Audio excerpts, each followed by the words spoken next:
5 minutes after 11 o'clock, I was driving home 2 days ago, Robin, and I couldn't believe I had to make a U-turn. I saw the Batmobile driving around on somebody's front lawn, and I said, what the heck? It's a Batmobile driving on somebody's lawn. A little tiny Batmobile, Robin. It was not a Batmobile. It looked like a Batmobile, but it was a lawnmower, and there was nobody pushing it. It was doing it by itself. The world is amazing, right? I still have one of those strings with the ropes, with one of the lawnmowers, you pull the rope. Mm-hmm. Larry McReynolds has a great first name.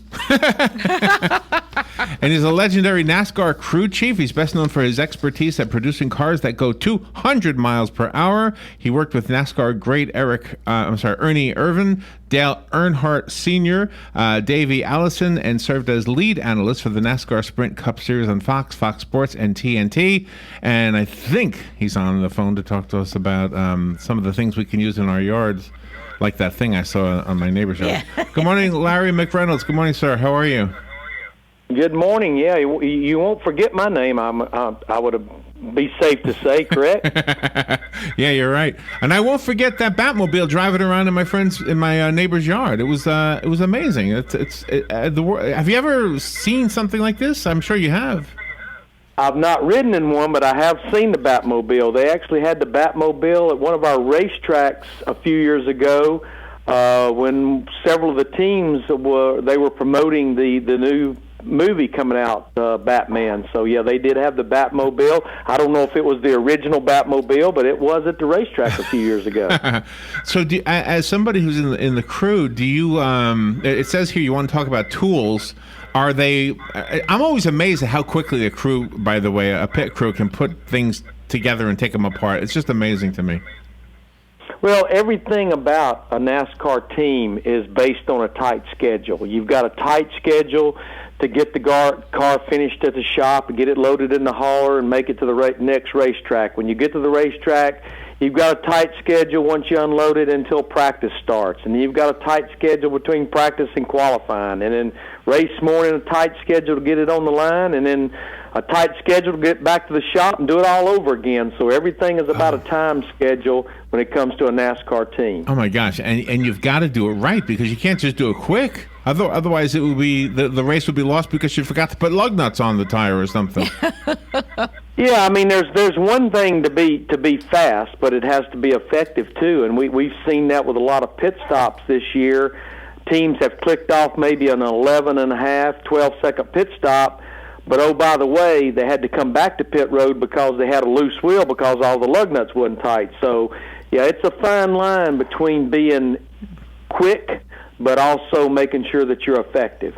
And when you use all those tools and everything, I know that's probably a dilemma. Should you have batteries in all the tools, or should they be able to be plugged in right away so they keep their charge? I mean, that's got to be difficult too. Well, and it's one of many reasons I've teamed up with Husqvarna, because they do make a lot of battery-powered outdoor tools. And I know when people think about a pit crew, they think about that crew going across the wall and changing 4 tires using a pneumatic air wrench, and that's exactly what they're using, driven by nitrogen.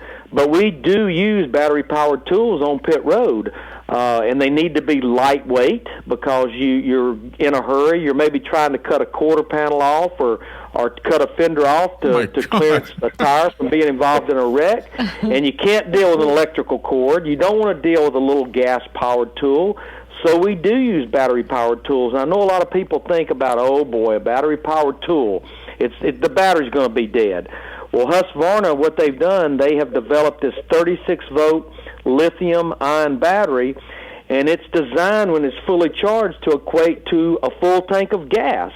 And the battery-powered products, they're lightweight, they're efficient, and then when the battery's charged, they will run probably much longer than you really need to or you want to use it. Oh, really? So in what you just described as our reaction when we hear about a battery-powered tool must have been yours years ago. Like when you first were introduced to the battery-powered whatever, did you roll your eyes and say, oh, come on, there's no way a battery's going to be able to last or to really perform?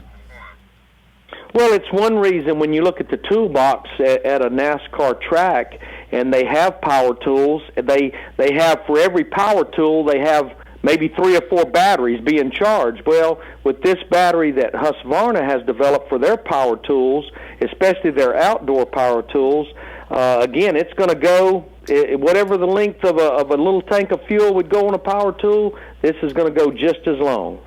And are they just as I know that they last a long time, but is it as much power as a gas-powered tool?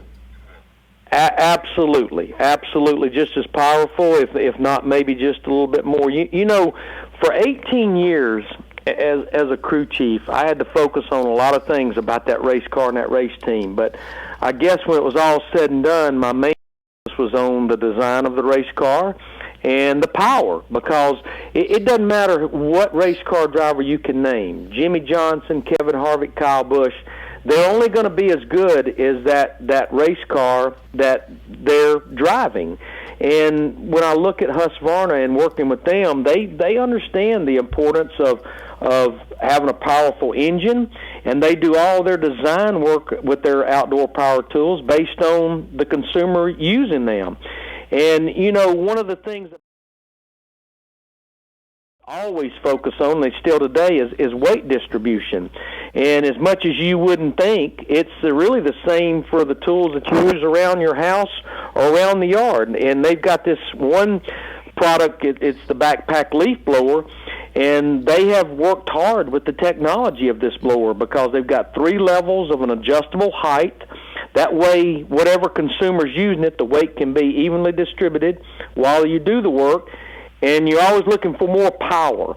And they have this scallop design for the fan of the leaf blower that'll generate about 10% more airflow. Well, we're always looking for more power, and we're looking for more airflow, especially if we're using a leaf blower. Now, you know more about this stuff than I ever will, but I'm always worried when I see somebody with a gas-powered leaf blower with a tank of gas strapped to their back. I'm always worried about that. So this solves that problem. I mean, I don't know if anybody's ever been hurt or worse, but it just seems safer to have a battery in that thing.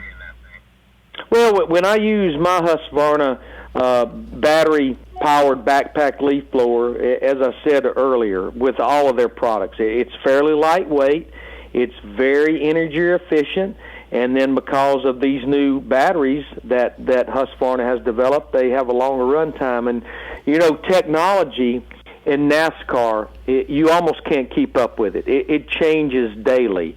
And when I look at the people at Husqvarna, it's a company that was started in 1689.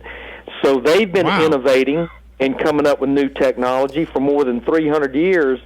And their latest, it absolutely tops the charts. It's their robotic lawnmower. They call it the Auto Mower. And to me, it's a huge example of how technology is changing even with outdoor power tools. And the Husqvarna Auto Mower, it uses like a boundary wire loop. It's a lot like the invisible fence technology that you use to contain your pet. Right. It learns the yard's terrain. It'll handle up to about a 45-degree slope. And then once it's done, Larry, it just quietly returns to its home base, which is actually its charging station. It's an amazing piece of equipment. Oh, Nice. wow. I wonder if that was the thing that I saw in the yard. I wonder if that was the... The Batmobile. The Batmobile, yeah. Mini Batmobile. It may have just been the auto mower. I mean, you never know. Was grass clippings coming out from behind it? Yes, as a matter of fact, it was. All right, I'm trying to put a picture. I think I just found it on the website, Husqvarna.com, right? That's the website? Yeah, you can check out the Auto Mower, the Backpack Leaf Blower, all of their Husqvarna products, especially their outdoor power tools at Husqvarna.com. And remember the spelling, Husqvarna. The biggest advice I give everyone is when you do go to the local retail store and you're looking for that outdoor power tool, probably no different than me or anybody else. You're looking for dependability. You're looking for the power. So just make sure it has a Husqvarna engine on it. All right. Thank you, Larry. Thank you for being on the air with us today. Husqvarna.com. On the video, you'll see lots of different samples of the products that they offer. Thank you, sir. Thank you for being on the air.